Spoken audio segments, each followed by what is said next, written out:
Hey, what's up guys? It's your boy, Maxxy here, and today we're gonna do a little bit of a Q&A. If you're watching this video, then that means that I am currently in Miami, Florida, South Beach, hopefully not making any poor decisions. So sit back, relax, and enjoy this Q&A. I'm gonna take this wristband off.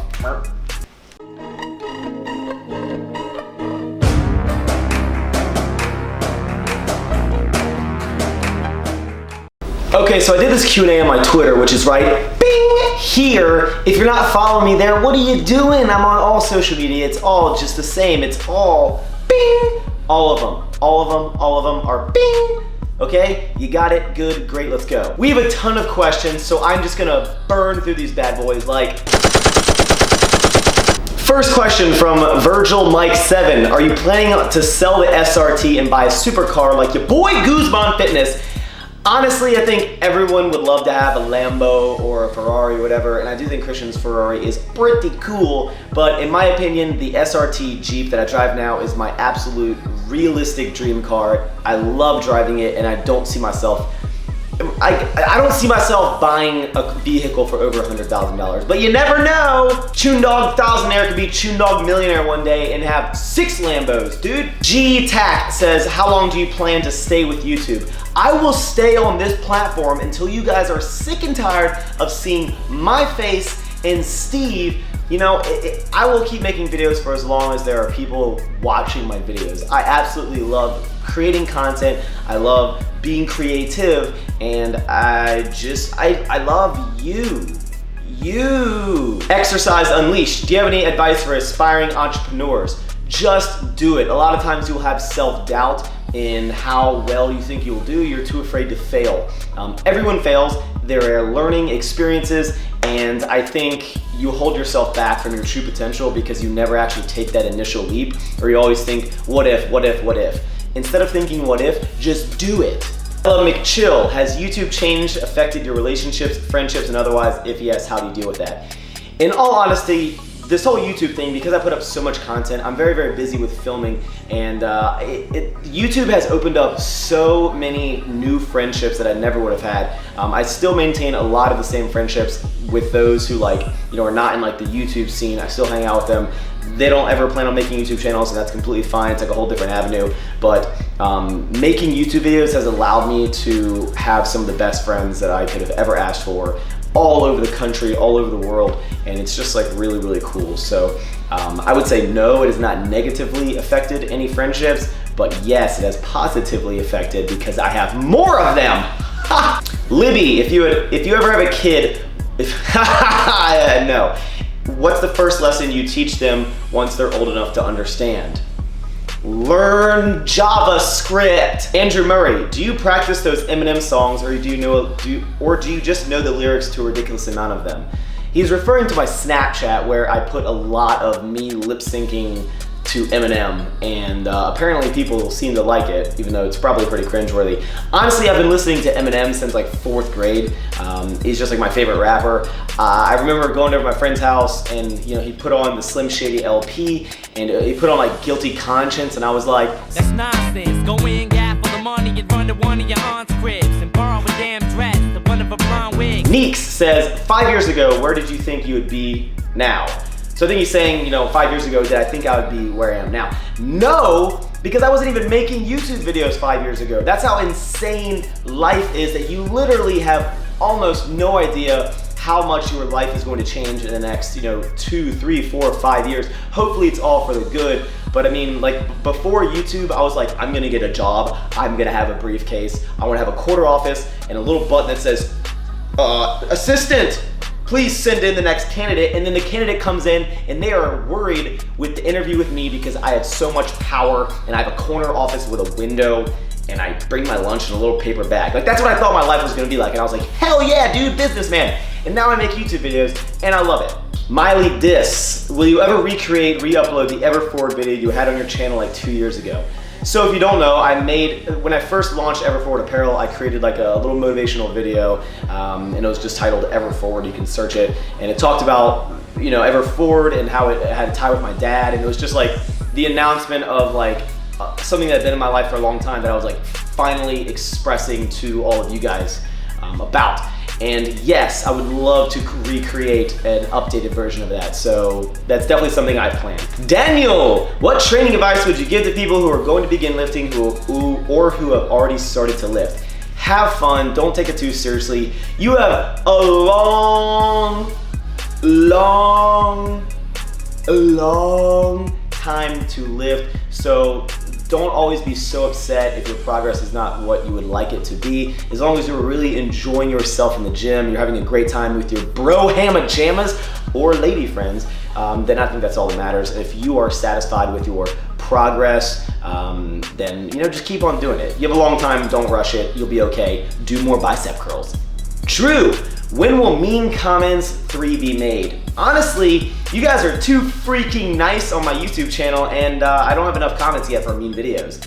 But eventually, yes. If you have not seen Reading Mean Comments Part 1 and Part 2, I would highly recommend after this video you go check them out because you might have a laugh. Oscar, what kind of tripods or mounts do you have for your cameras? What kind of cameras do you use for filming? I have an entire video, it's in my Maximus playlist. Go to what do I use, and I show you every piece of camera equipment that I use. Go watch that video. Matt Jace, when's your next powerlifting meet and what program are you currently following? I'm currently following no programming. That will soon change, as I probably said in the last video, after I get back from Australia. When is my next powerlifting meet? Like I'll probably said in the last video too, I have so much traveling in the first half of 2017 that I don't have time to I need to look for a powerlifting meet and then properly give it a 6 to 9 week prep so I can do well at the meet or beat my last total. So I would like to do 1 to 2 more meets in 2017. Is definitely on my plan. Brandon Cantley, what is your favorite food that is not Chipotle? Pizza, spaghetti, candy. Clarissa Matthews, if you were a girl, what would you want your name to be? Obviously, Maxine. Speedy Sam, what was the first ever camera and editing software that I used? So I've talked about this a little bit, but I used to make skateboarding videos way back in the day when I was 15 or 16, and that was where I really started falling in love with videography and editing. My first ever editing program was obviously Movie Maker, but then I upgraded to Sony Vegas 5 way back in the day. My first camera, I remember for Christmas I got this huge camcorder and used these giant tapes, and then eventually we returned that shortly after. I got this little handheld camera that could turn, I forget what brand it was, but it used mini, they used to buy these mini tapes. They were Sony premium cassette tapes almost.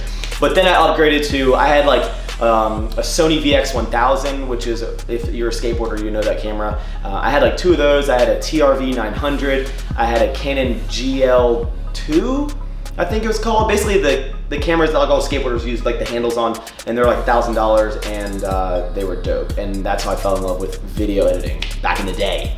Netflix and Grill, were you in Greek life in college? Hell no.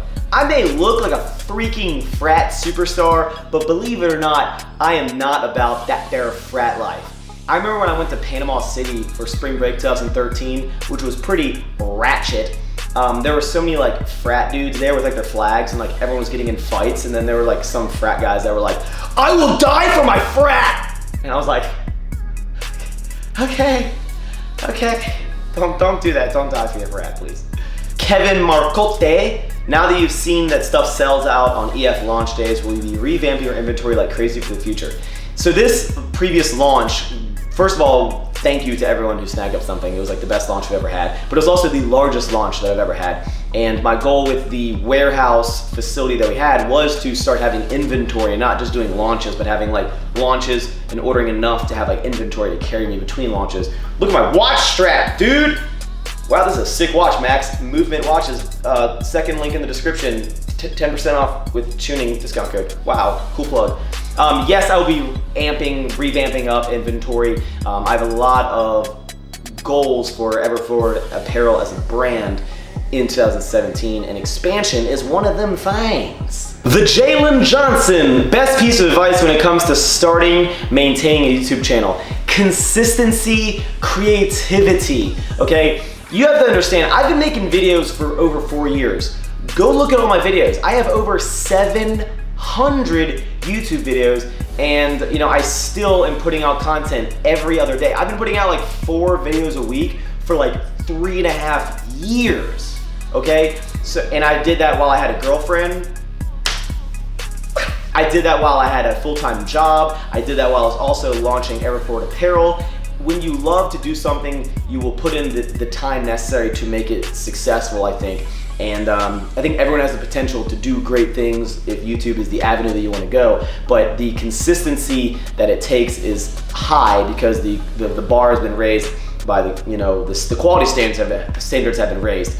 And as far as creativity, a lot of people they're like, I want to start a YouTube channel. Boom, here's the camera, I'm filming myself. But they're not like really putting themselves into the creative aspect of the videos. And I think it's very, very important because you really need to, you need to show people in your YouTube videos that you are actually putting in effort and not just hitting record, talking, stopping record. Unless you're really freaking good looking, which I do not have that blessing in my body, so I have to be creative. But what I'm saying is put effort into it, be patient with it, and be consistent with it.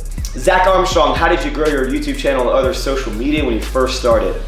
A lot of it was networking, a lot of it was just like spamming other YouTube accounts, which I'm ashamed to say, but like I would comment on like Elliot Holt's videos all the time and be like, hey, check out my video, hey, check out my video, hey, check out my video. So like that's why I never a lot of people will be like, Max, delete these spam comments, all these people trying to push their channel. I was like, I did that back in the day, but networking, again, putting effort into it, going to expos. Like the first expo I went to where I collaborated with Chris Jones, like that was not planned. I just happened to be at the right place at the right time.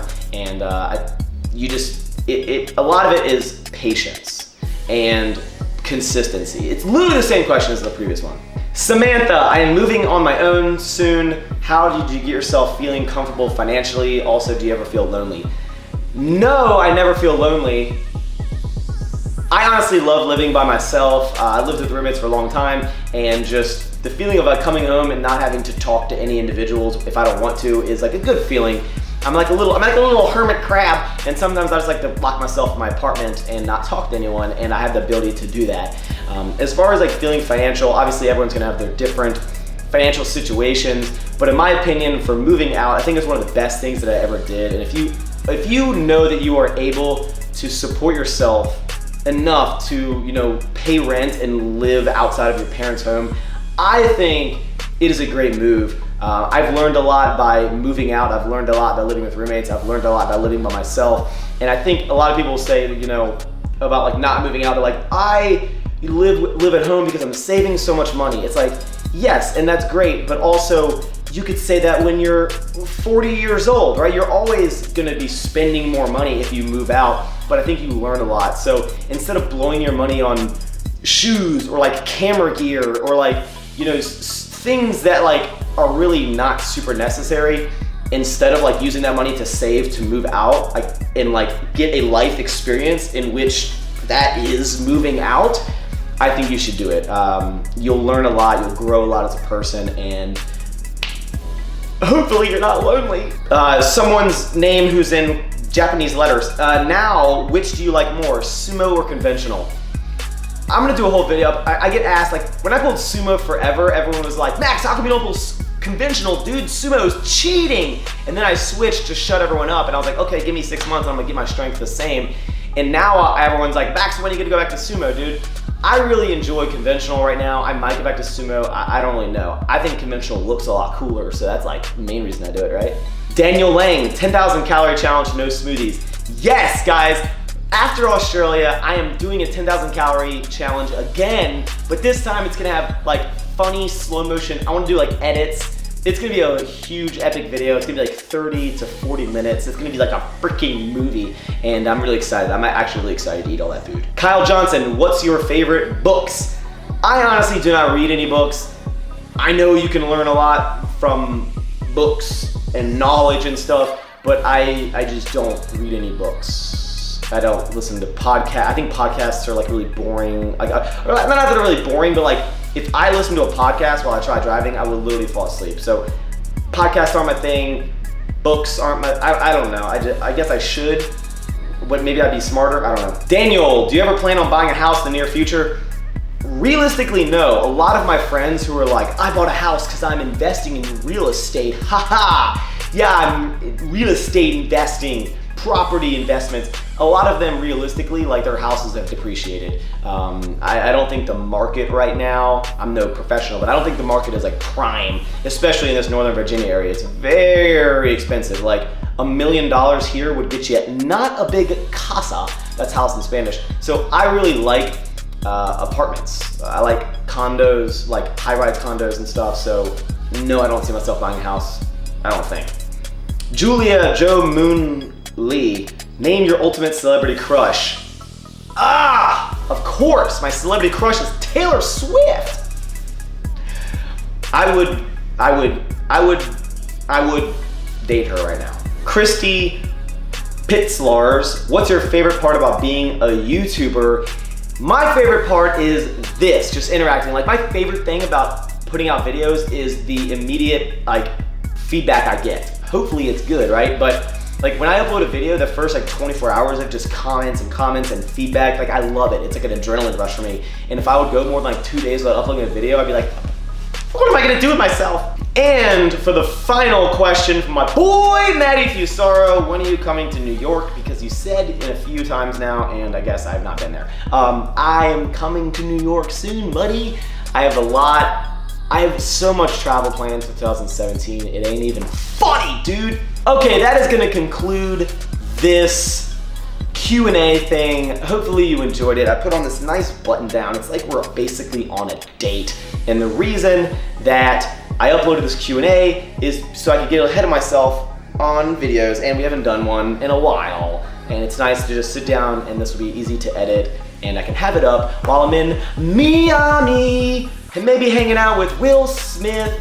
Who knows, guys? Thank you for watching. Hit the thumbs up button if at any point during this video you were like, if you smirked, if you cringed, if you got angry, if you got happy, hit the thumbs up button. And the next video should be an epic recap of the bachelor party and the finale of the mini cut. Dude, okie dokie. I'm a rambling man. Hopefully this 55mm lens, I was in focus the entire time because it was on autofocus, and hopefully the color was good because I can't see myself with this camera. You know what, actually, let's go on Twitter. Let's just find like one more. Just like one more. Stargirl, you're so inspiring, Max. Thank you for always making my day. Thank you for watching. What initially made you fall in love with deadlifting? Well, guys, there's nothing cooler in life than seeing some weight on the floor, picking it up, and then putting it right back down again.